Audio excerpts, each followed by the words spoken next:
All right, you want to just start off with where you're from and where you grew up? My name's Jimmy. I grew up originally in the Allentown area.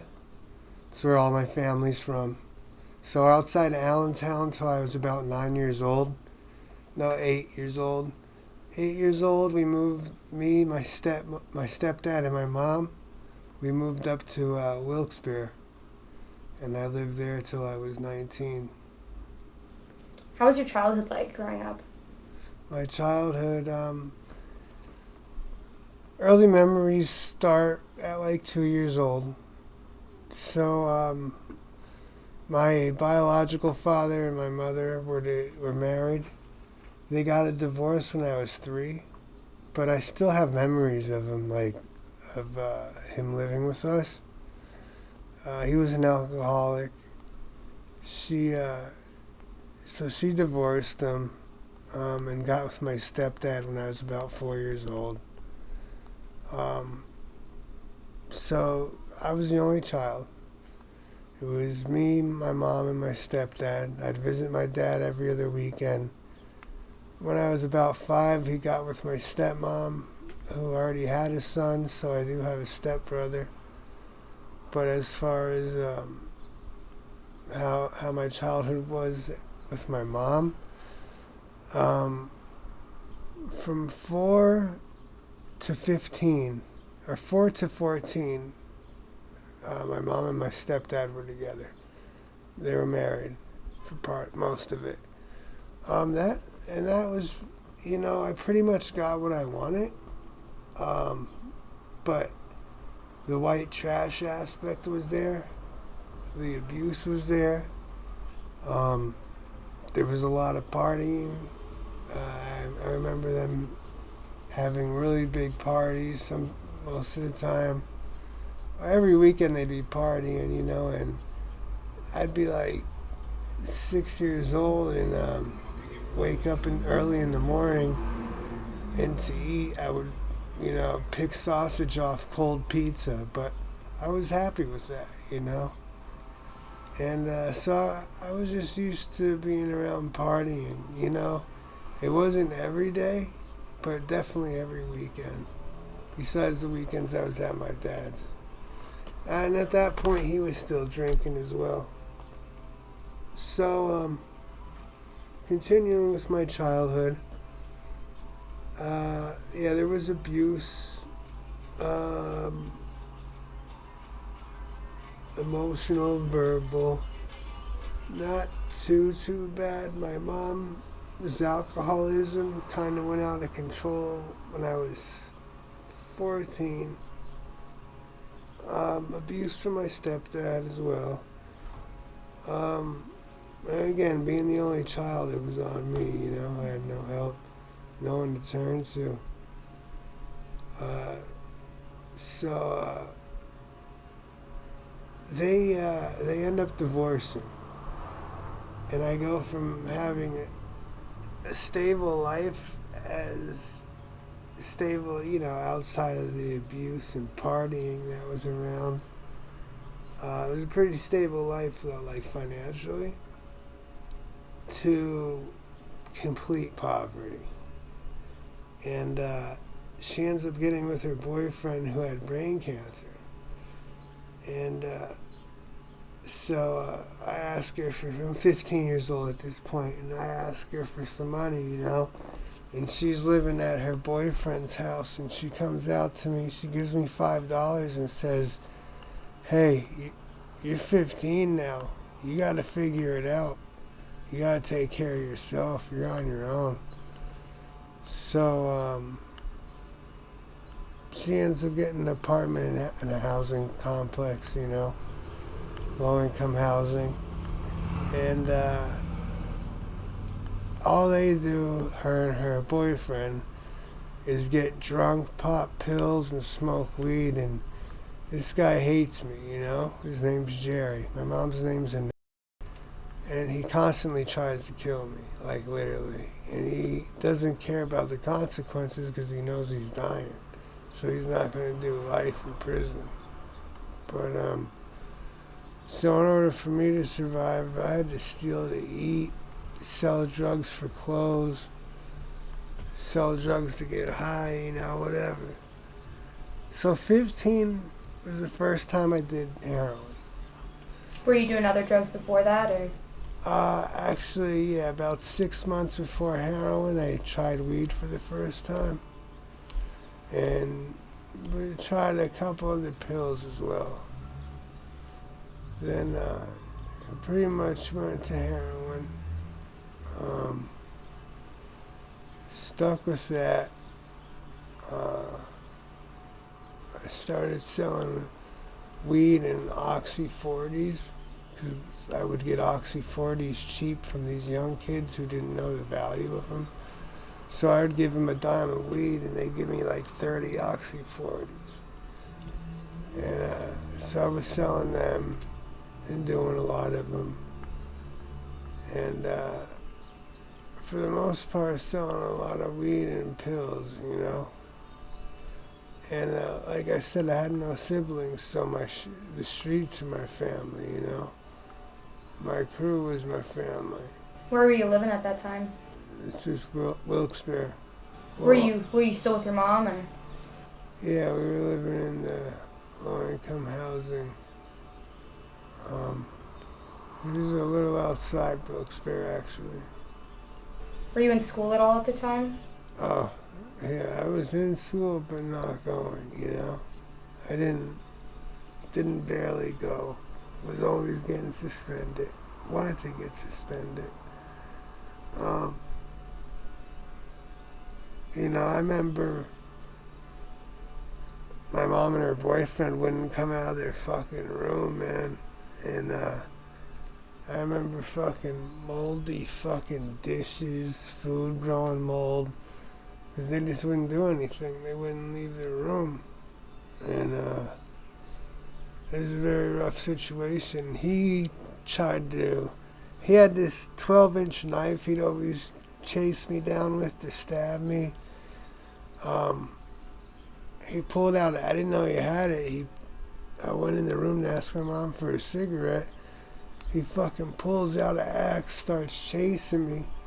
I jump down the step. As I jump steps, he swings the axe. Boom, that shit goes right into the step. Like, he almost fucking cut my whole entire back. Your mom didn't do anything about that? No.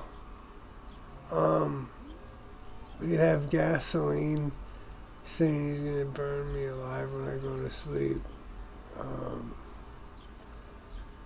All kinds of creative ways to fucking kill me. Threatened me with guns. Never pulled out on me though. So anyway, 16, I'm in the streets still, selling weed and pills, and going into 17, same shit, not going to school barely. They're just pushing me along in school, letting me get to the next grade. And come 18, I'm already addicted to heroin at that point. I've been addicted since 17. Doing a bundle a day, which is 10 bags. And my boy, he's like my big homie. He starts hustling. So he has this room in this fucking crack house, and all I do my senior year, all I did was sit in there for like 4 or 5 months of my senior year. I would sit in this room, chair like this, pass it out the window. Someone would come in, blah blah, just all day. I'm talking. I might get to sleep an hour. Smoke, rock, and do dope. So he kept the shit in the safe, and the window was only a wooden one that folded out a little bit, and it was tinned out. So this crackhead that lived there, this is where I started getting. I had already been arrested a few times prior to this, but not just fines, And For drug related? things? Or? Underage drinking. A lot of shit that, a lot of bullshit, but it was still added up. I racked up from 15 to 18. I racked up at least fucking, I don't know, 3,000 in fines at least. So,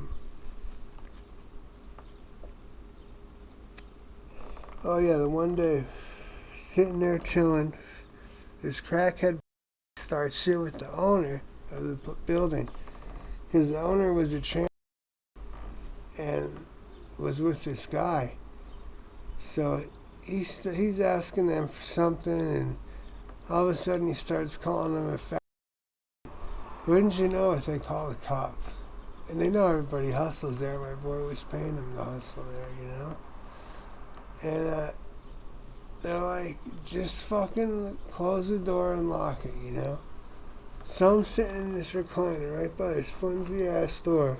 1,000 bags of dope. Can't get it out the window. I can't get out the window. I got bundles of dope on me. And the cops show up.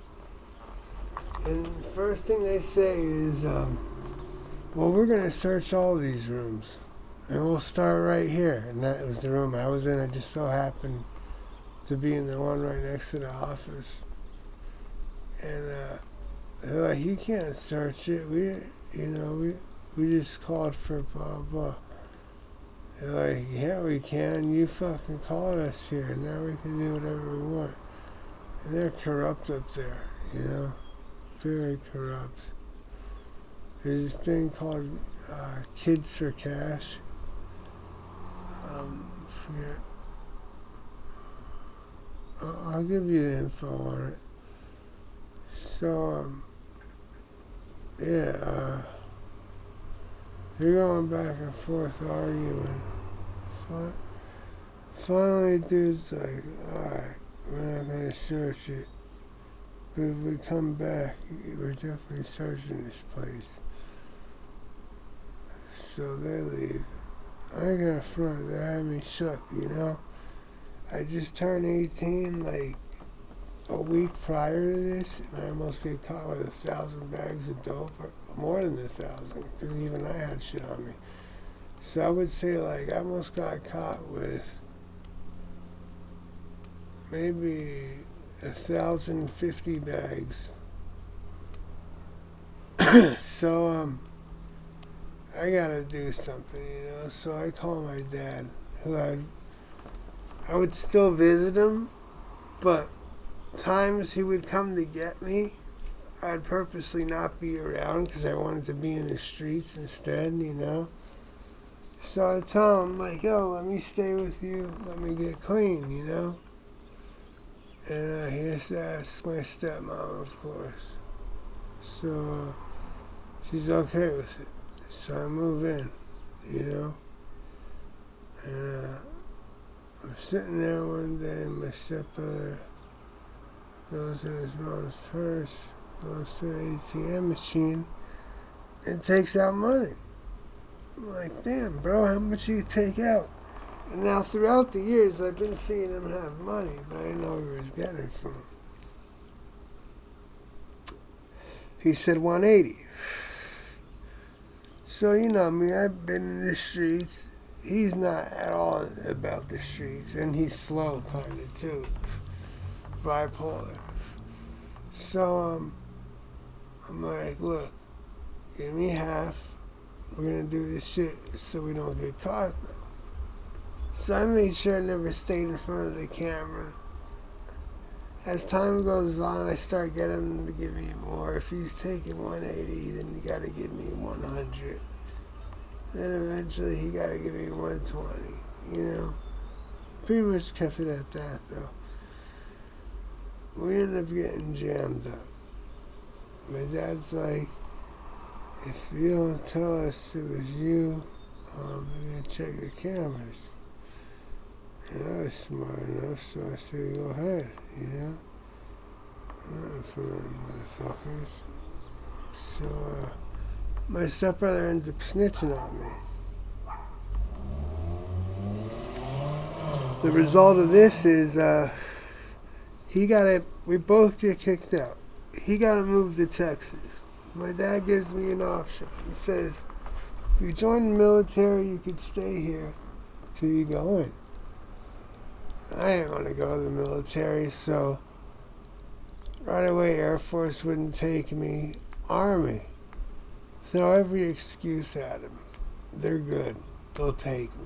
They paid off my fines. They did all kinds of shit, you know? So I'm like, I'm still going back, you know? I'm back in Wilkes-Barre in that fucking 2 weeks.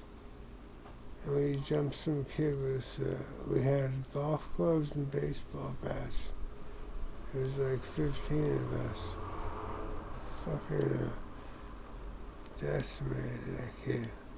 Well, anyway, they caught the car I was in. They fucking take me to the police station. Do a lineup. He says when he sees me, he's like, I think he was there, but I'm not sure. So I'm good, you know? They need definitive. So I'm standing against this wall. His girl comes in.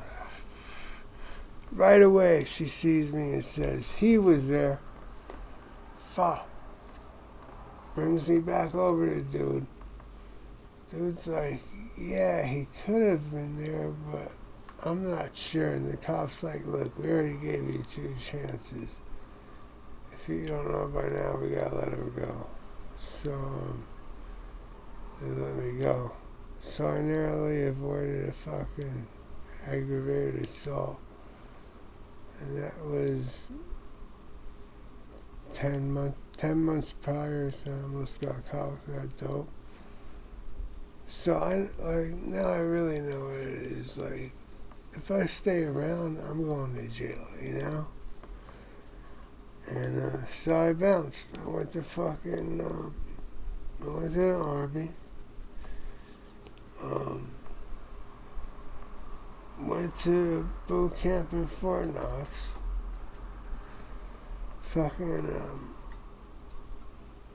Did my training for my job in Fort Jackson, South Carolina.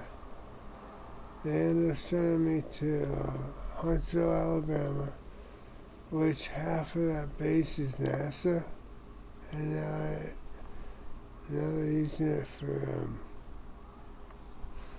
what's that new Space Force headquarters? That building they're going to use for Space Force headquarters, I've been in so many times, man. It was really not bad, you know? So, I went home for like 3 weeks after my job training. Almost got in trouble yet again. So I wait. And it's Thanksgiving. I want to go home a couple days, you know? And my sergeant, he's like, man, don't go back. You need to stay away from there because there's so much trouble up there, bro. Like, I'm like, no, I'm good.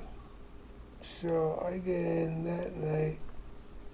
My boy Cage, who died, he's like, I gotta fucking do a drive-by, you know? Like, alright. So he goes and shoots up some dude, shoots up his house. I think he only caught the dude, like, well, 3 of them were shooting, 2 were shooting. I think he only caught the dude, like, once in the leg. But, tore up his fucking house, man. Anyway, fucking next morning, wouldn't you know it, I'm walking out the house. As I do, bro, stadies pull up, local police, fucking undercover. They're like, we gotta answer some questions about a shooting that happened last night. So fortunately, my boy was right there, and he's like, he just got here from the army. He wasn't around, blah blah blah, and they believes it. So another near miss.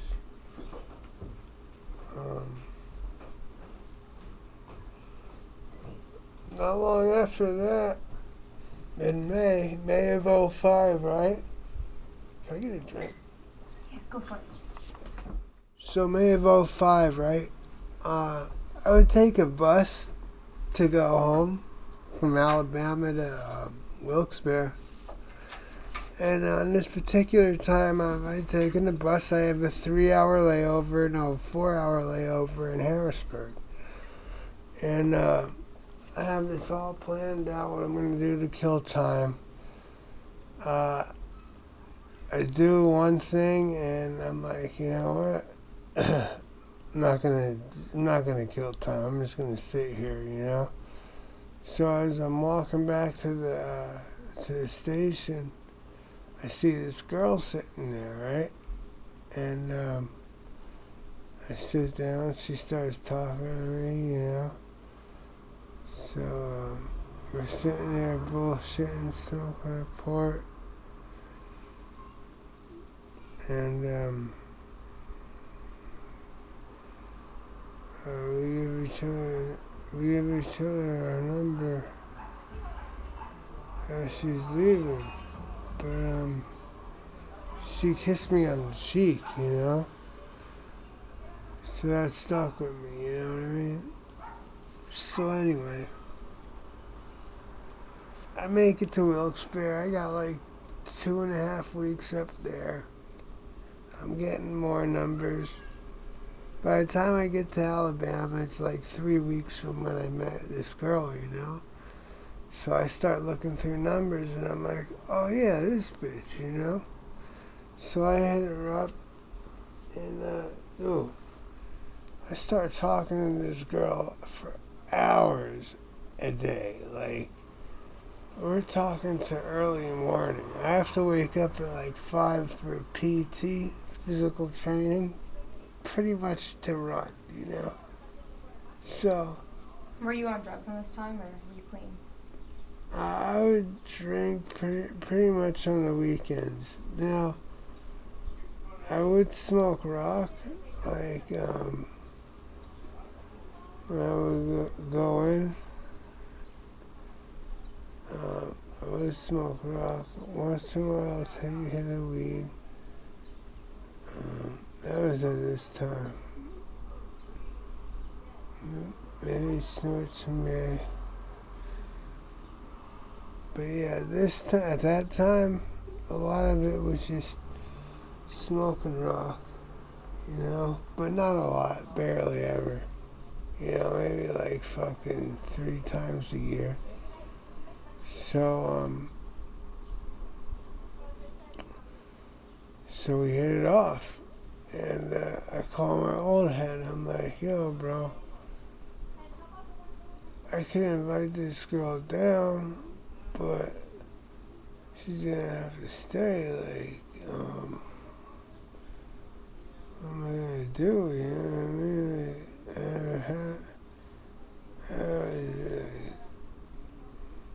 Smash and bounce, that's it. I never had him stay over.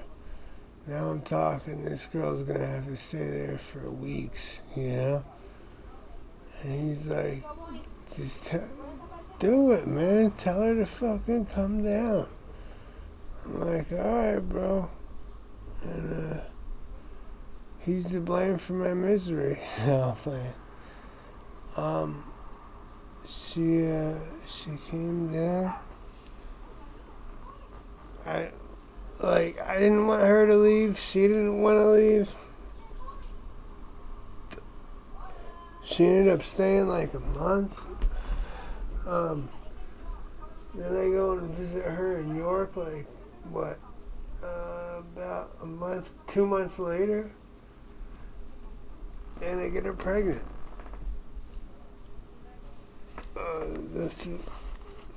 This is my oldest son. Now, I was so dumb at this time, so ignorant. Like,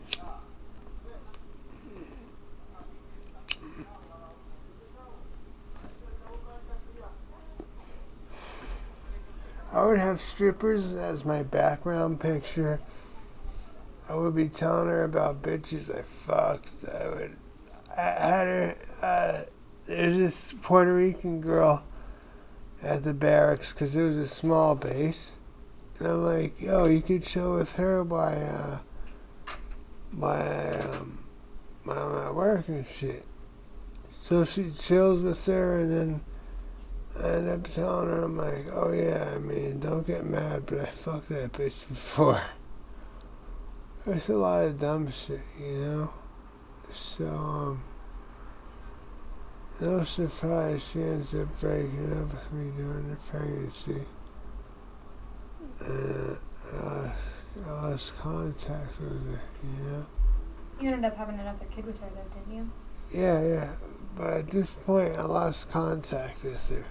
She did try to call the base, but they're so used to bitches trying to get soldiers for child support that they said that they don't know who I am. They never heard of me.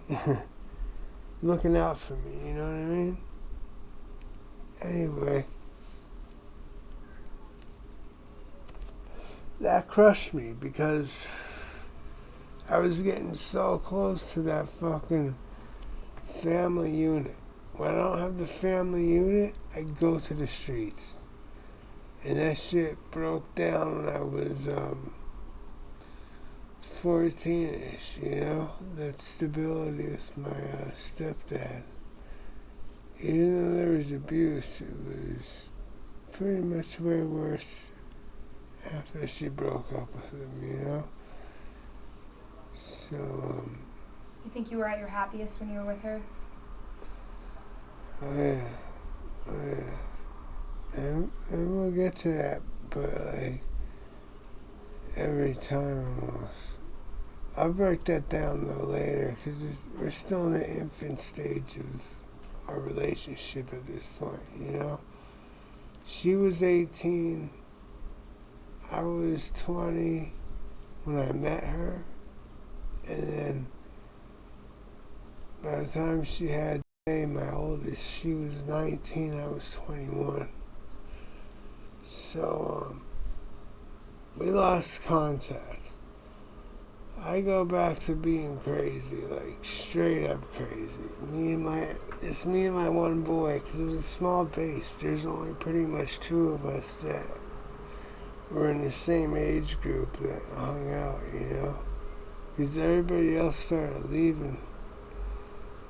Yeah, they were due to get out of the military. So, we still going hard, man. On suicide missions, man. Like, trying to fight entire bars, clubs. Fucking, oh man, it was wild. I just remember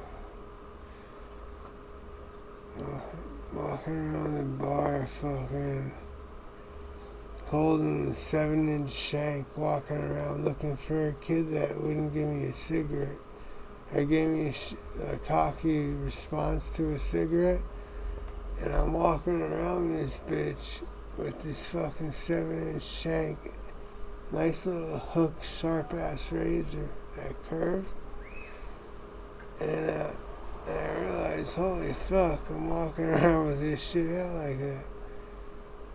It was so fucking wild, bro. But you know, we made it through that. They wanted me to re-enlist, and I didn't want to. But I know if I said no, that they would send me to a base that deployed, you know? And I only had, at that point, I about maybe 16 months left of my time. Sure enough, I tell them no and I get deployed to a rapidly deploying base.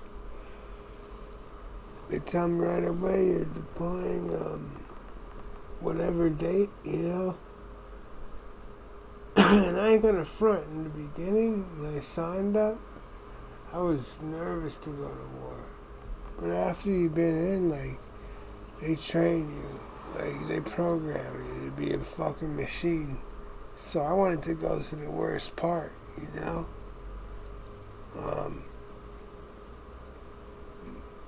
Finally deployed. Oh, no, okay. So Virginia, alright, that's where they sent me to. Fort Eustis, Virginia. I started getting in a lot of trouble.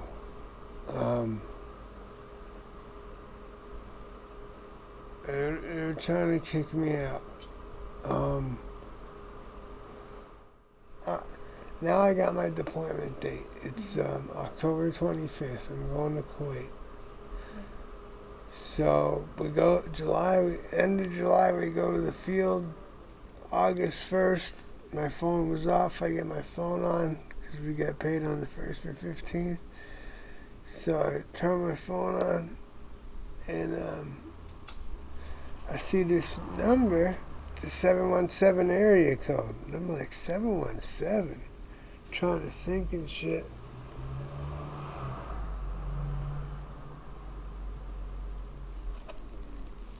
I answer. Says she's Evelyn. I'm like, Evelyn? She's like, you have a son. I'm like, oh shit. It isn't James, but I'll have him call you back. Oops. But I ended up calling back and talking to my baby mom. Oh, also at this time, another girl says I have her pregnant. Another girl you got pregnant? Yeah, it was down to like me and 2 other people. 3 other people? 2. 2, okay. She was in the barracks. She's white and Mexican.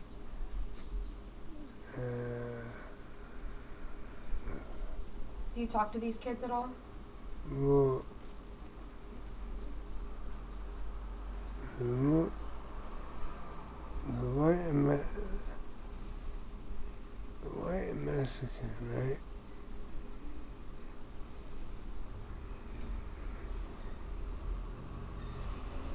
She pretty much cut me off, but the thing is like, I did tell her, like, look, my baby mom's back around. That's all I give a fuck about. Cause like, I ain't gonna front. That was my love of my life, man. And I always wanted a kid from her, and I knew I had one. But yeah, so anyway, the white and Mexican girl, she ended up losing the baby anyway.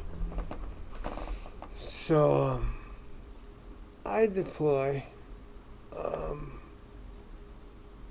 I tell this girl to wait. Oh, right before I deploy, blow a bunch of yay. Little do I know, these fucking cocksuckers hit me with a piss test. And I'm always in trouble, man, you know? So, I'm drunk as fuck at like fucking 4:30 in the morning when they call me in, you know? So as I'm pissing, this black dude's looking at me piss. I'm like, yo, stop looking at my dick, motherfucker. He's like, I'm just doing blah, blah, blah. And I start talking shit to him. And he's like, who's your sergeant? It's like, I don't fucking have one, you know? So anyway, I give him the sample. I go back to my room. These motherfuckers call the MPs to give me a breathalyzer. But fortunately, they went to the wrong room. Well, I'm in Kuwait. And here I feel the piss test. Well, to make matters worse, the bitch that went to Kuwait with me, she's been trying to get me kicked out. She was trying to get me kicked out on a car accident that I beat. And it's supposed to get kicked out. You got in a car accident? Yeah, a real bad one. Hit 2 telephone poles. We were in a Focus, racing some kid in Explorer. I'm sitting in the middle of the back seat. It's a hatchback. And I feel that shit slide out a little bit. And I said, oh shit, I knew it was coming. Boom! We hit so fucking hard that it all went in slow motion. I saw particles of glass just floating.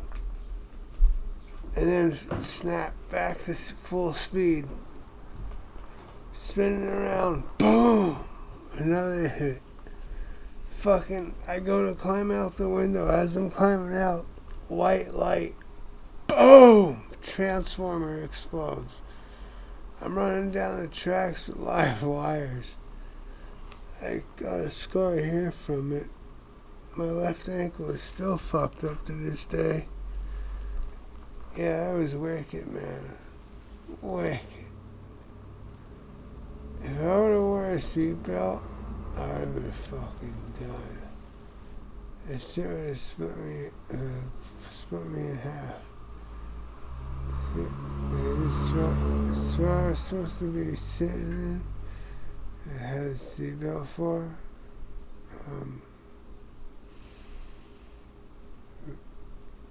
What was life like for you after the Army? That door collapsed. Okay, so after the Army, hold up. So I'm in Kuwait. Piss test comes back. I fail it. They want to kick me out. They do. So they send me back to fucking Virginia. Me and my baby mom had broken up again. So my boy, I said, we're getting kicked out. He's like, it's cool, we'll get a couple of bricks of dope and just start hustling, because that's what we do, you know? And I said, alright. Didn't work out like it was supposed to. So, my baby mom was like, supposed to be, she said,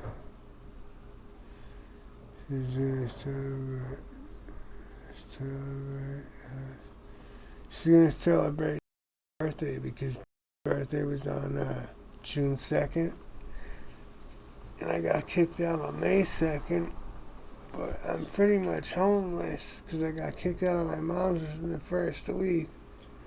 I'm staying at my boy's, I had 13,000 when I got out, just burning through money. And so I ended up going to York, that's where my baby mom was, to celebrate his birthday. And fucking sure enough, I ended up staying. And I fucking stayed in York till we left York in '09, August of '09. She was pregnant with my daughter at that point. Were you guys back together at that point? Yeah, we were back together like 2.5 weeks after I got out of the Army.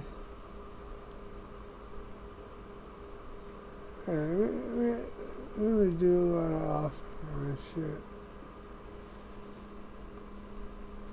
Yeah, it's really tough for her to.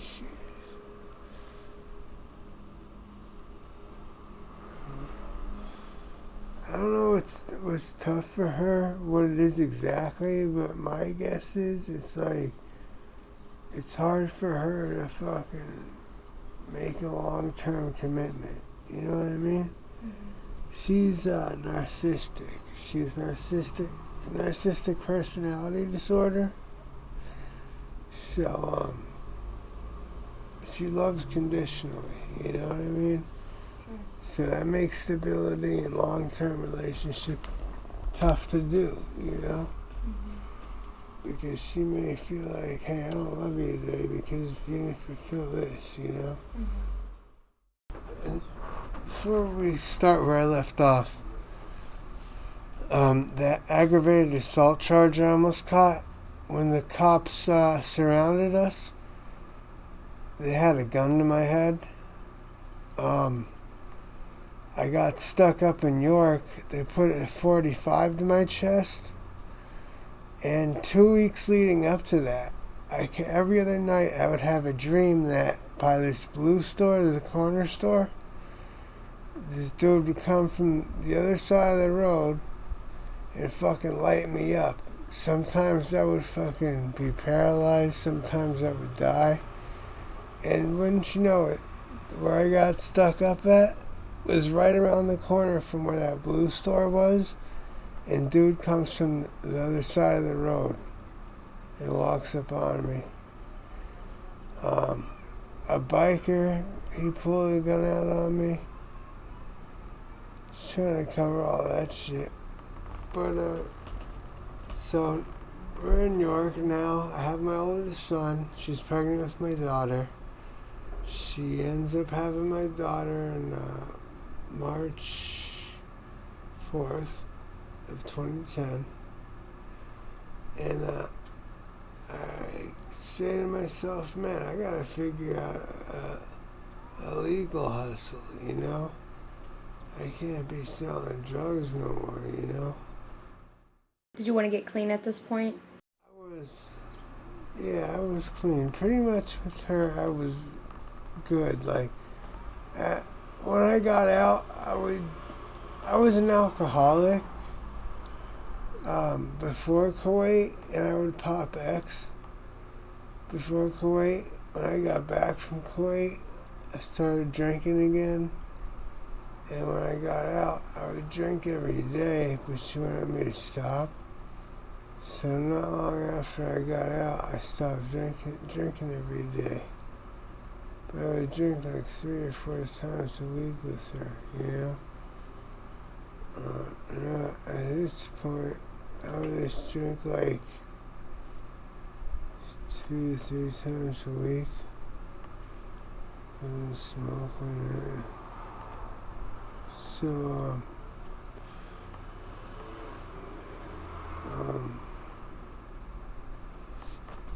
So, I say, I gotta find a legal hustle, man. I can't sell drugs and shit.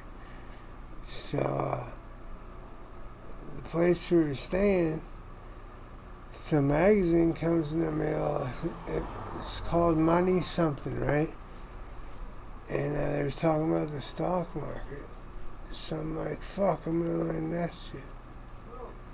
Dude, that was so difficult. It fucking took me so long to teach myself. So I fast forward, like 2011. Alright. I find out about service-connected disability. The Army will pay you.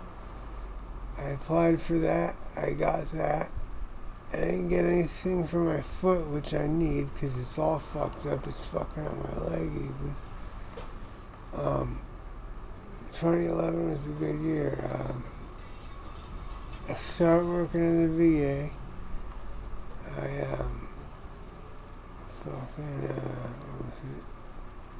I started my GI Bill, you know?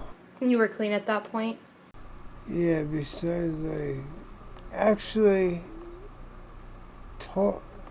totally clean around August 2011, because as soon as she found out about being pregnant with my youngest, I was like, quit with you during your pregnancy, you know?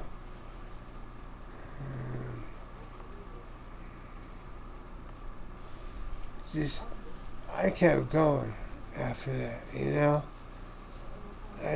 After he was born, I just continued staying totally clean. Not even drinking on the weekend type shit. And she went back to drinking, unfortunately.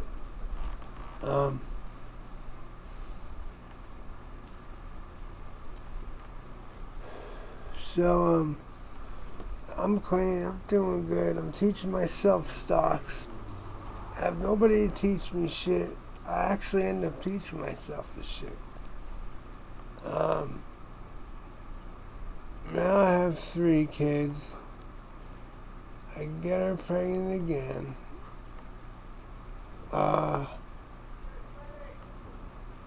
So you would have 4 kids then? So 4th kid comes.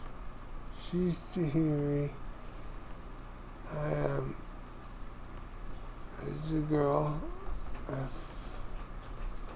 play a lottery ticket with and win $100,000. So we split it. Each of us kept $37,500. Now you're gonna see some motherfuckers come out of the woodwork. You're gonna see how people change up. Yeah. Just fucking have $100,000. You'd see that shit, man. So what did you do with all the money you won?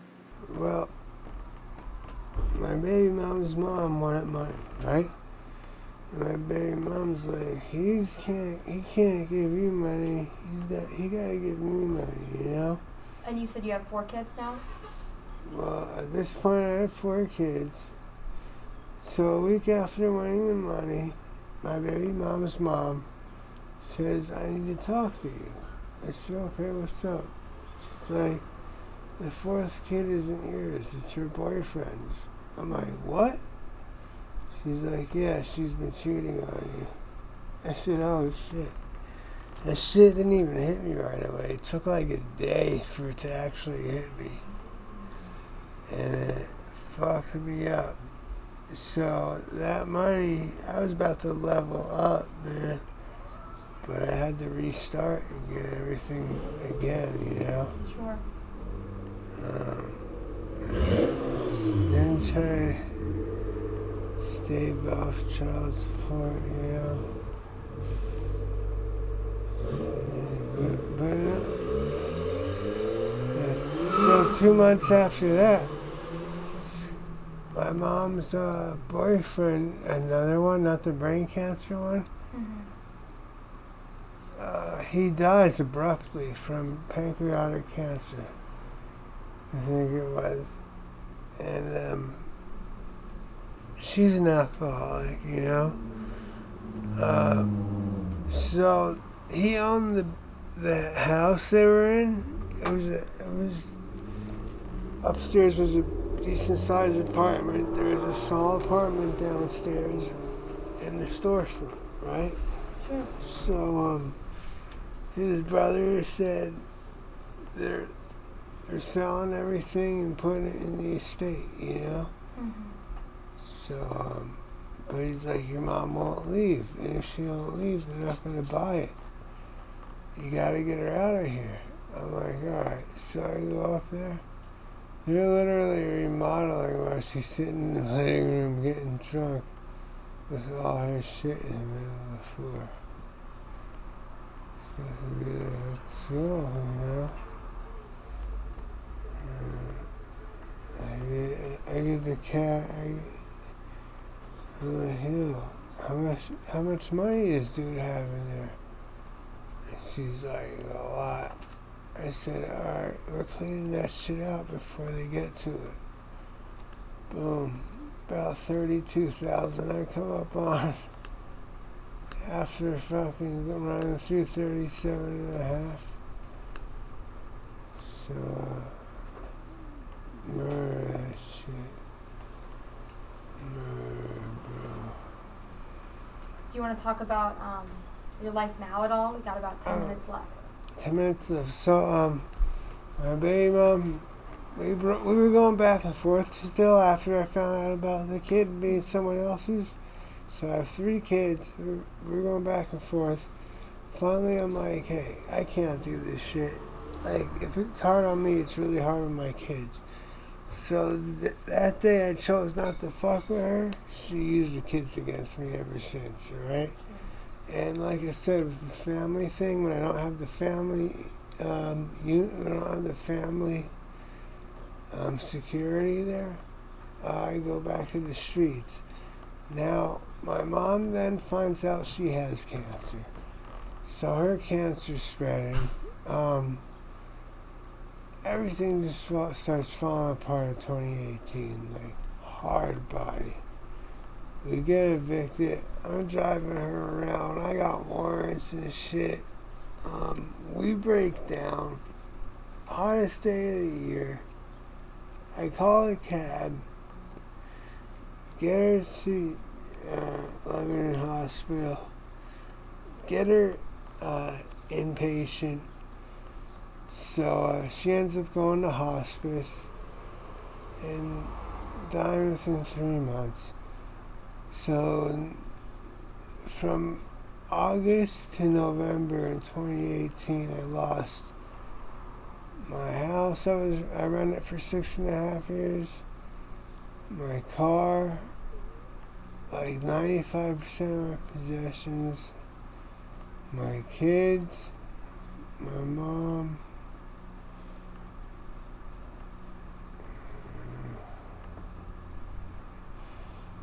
And your girlfriend too, I guess. But I've been lost her, I really know. But I did lose it. I lost this girl I was fucking with too as well. So yeah, so I lost a lot in that short amount of time. So how's your life now like? My life now is not good. I have been addicted to fatty. And then transitioned that addiction to a dope addiction, which isn't as bad, you know. So you don't do fentanyl anymore? I do, but I try to stay away from it. Do you want to get clean? Yeah, it's crazy because it's like, I want to get clean.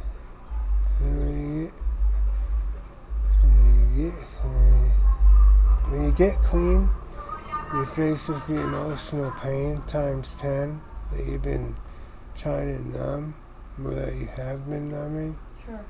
And that shit, you have no outlet for it. You're like, oh, fuck. You know, because like, when you're dope sick, you're just thinking, I'm here in the physical pain, you know? Have you been to rehab at all? Yeah, I just got out March 20th.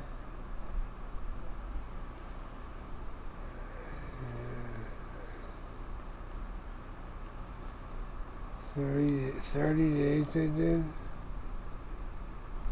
you think that helped? Yeah.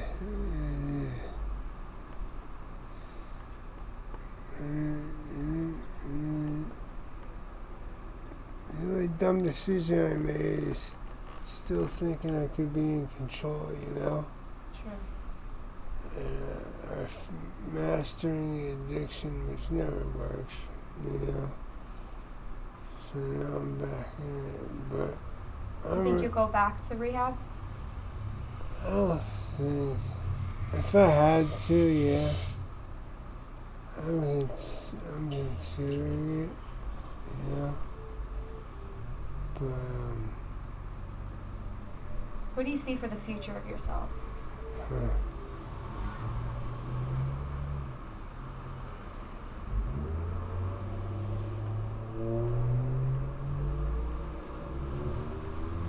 Death, more than likely.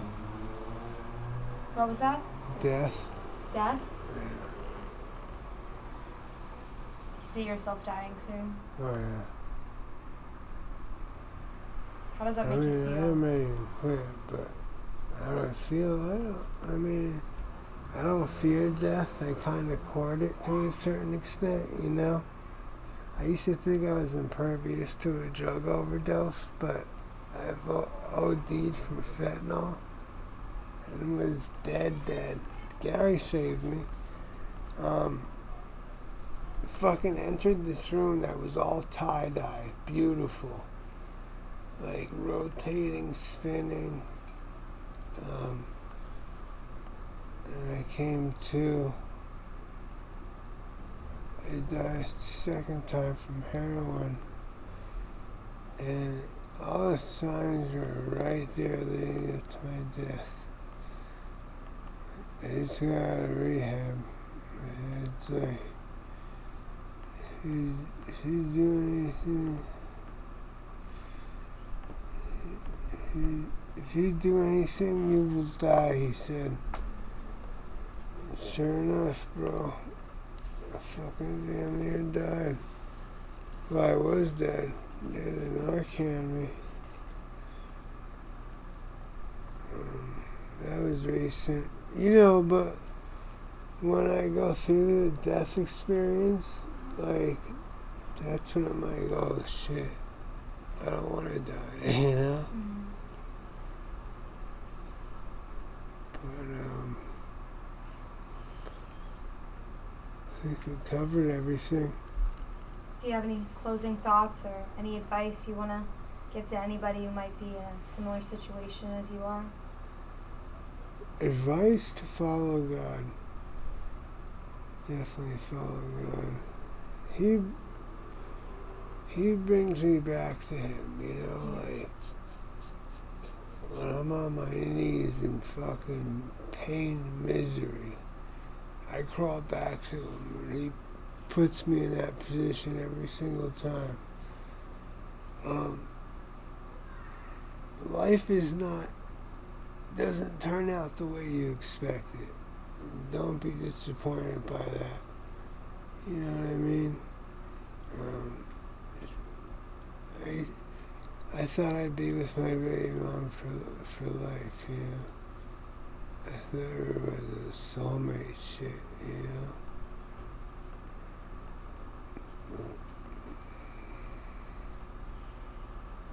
That's about it. That's everything then. Thank you. Thank you.